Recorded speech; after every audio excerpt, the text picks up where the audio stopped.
Friends, this is Deepti टांग and आज हम बात करने वाले हैं वेब डेवलपमेंट और वेबसाइट्स की।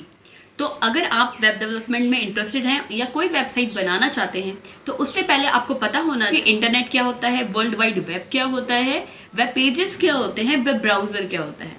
तो सबसे पहले what is internet? It is network of network. जितने भी लैन वैन जिनके बारे में आपने सुना है ये सारा इंटरनेट का पार्ट है। और आजकल इंटरनेट में सभी यूट्यूब सब यूज करते हैं तो सबको पता है कि इंटरनेट क्या होता है। वर्ल्ड वाइड वेब, जब भी आप गूगल पे सर्च करते हैं तो www नाम से कोई भी इंफॉर्मेशन जो आप निकालते हैं इसे बोलते हैं कलेक्शन ऑफ वेब पेजेस।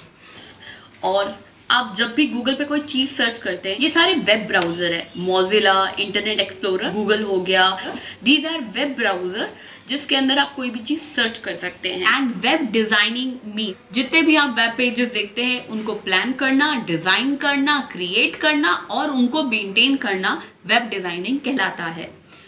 अब वेबसाइट क्या होती है? वेब पेजेस से ही बनती है। तो basically these are interlinked web pages जिसे आप वेबसाइट के नाम से जानते हैं।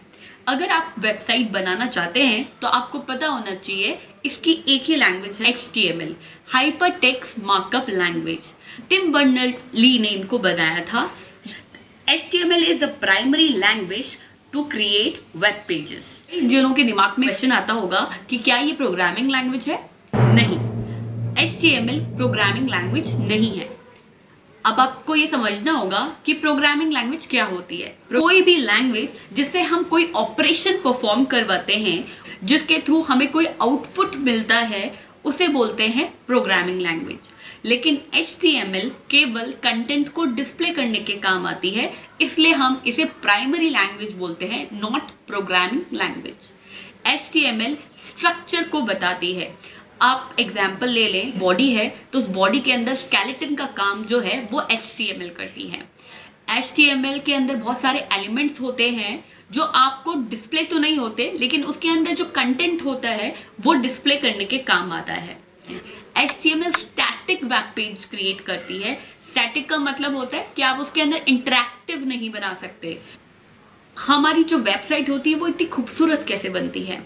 तो आपको पता होना चाहिए कैस्केडिंग स्टाइल शीट डेटा को सुंदर बनाने के काम आती है, प्रेजेंटेशन के काम आती है। जो भी HTML ने आपको स्ट्रक्चर प्रोवाइड किया था उसको सुंदर तरीके से प्रेजेंट करने का काम होता है, वो कैस्केडिंग स्टाइल शीट्स का होता है। HTML is used to provide structure for the web pages, वैसे ही कंटेंट को प्रेजेंट करने का काम हमारा CSS करती है। HTML बताती है ब्राउजर को कि हेडिंग कहाँ है, पैराग्राफ कहाँ है, बॉडी कहाँ है, टाइटल कहाँ लिखना है।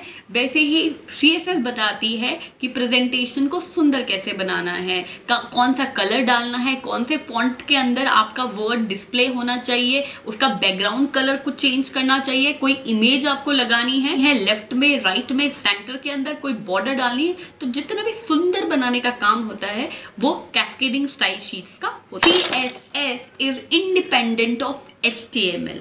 CSS सुंदर बनाने के काम आती है लेकिन HTML पे ये डिपेंडेंट नहीं होती। अभी आपको बताया कि HTML और CSS स्टैटिक वेब पेजेस को क्रिएट करने के काम आती है।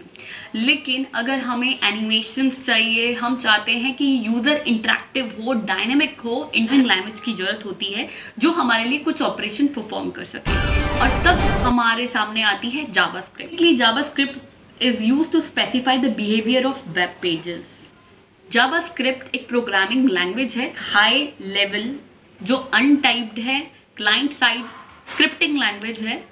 जितने भी ब्राउज़र आज के टाइम पे यूज़ होते हैं उसके अंदर जावास्क्रिप्ट इंजन भी होता है। गूगल के जावास्क्रिप्ट इंजन का नाम है V8 और इंटरनेट एक्सप्लोरर का नाम चिकारा है। सबके अलग अलग नाम हो सकते हैं लेकिन इनका पर्पस केवल एक ही होता है कि जो भी वेबसाइट्स बनती है उसके अंदर अगर जावास्क्रिप्ट का कोड है उसको इंटरप्रेट करे और उसको क्लाइंट साइड के ऊपर ऑपरेशन परफॉर्म करके। आपने देखा होगा ट्विटर जो है या फेसबुक पे जब आप स्क्रॉल डाउन करते रहते हैं तो आप एक ही पेज के अंदर चले जाते हैं लेकिन वो कभी एंड नहीं होता। ये डायनेमिक वेब पेजेस रिस्पॉन्सिबिलिटी होती है जावास्क्रिप्ट। जितने भी फाइनेंशियल कैलकुलेटर यूज करते हैं जिसके अंदर सेंटीमीटर टू मीटर से रुपीस के अंदर या स्टैंडर्ड टाइम जो आप कन्वर्ट करते हैं, ये सारी की सारी चीज़ों के अंदर यूज़र एक वैल्यू देता है और ये ऑटोमेटिकली ऑपरेशन परफॉर्म करके देते हैं। भी फॉर्म्स आप देखते हैं अगर एम्प्टी रह जाते हैं तो फॉर्म फिल नहीं हो पाते, नाम के अंदर नंबर्स डाल दिए, ऐसा कोई भी वैलिडेशन पार्ट अगर आप देखते हैं वो गलत है या सही है, ये सारा चीज इंटरेक्शन का जो काम होता है ये जावास्क्रिप्ट के थ्रू ही किया जाता है। इसलिए ये एक प्रोग्रामिंग लैंग्वेज है और ये वेबसाइट्स को बहुत डायनेमिक क्रिएट कर देती है। आपने देखा होगा फेसबुक के अंदर जैसे आप कोई चीज़ लाइक करते हैं तो उसी वक्त लाइक लग जाता है और ऑटोमेटिकली काउंट इंक्रीज हो जाता है।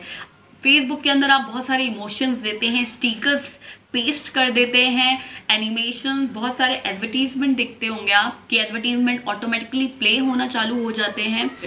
तो आई थिंक वेब डेवलपमेंट से पहले आपको पता होना चाहिए कि आप पहले HTML सीखें, फिर CSS सीखें और फिर उसके बाद जावास्क्रिप्ट सीखें। तो बाय बाय फॉर नाउ।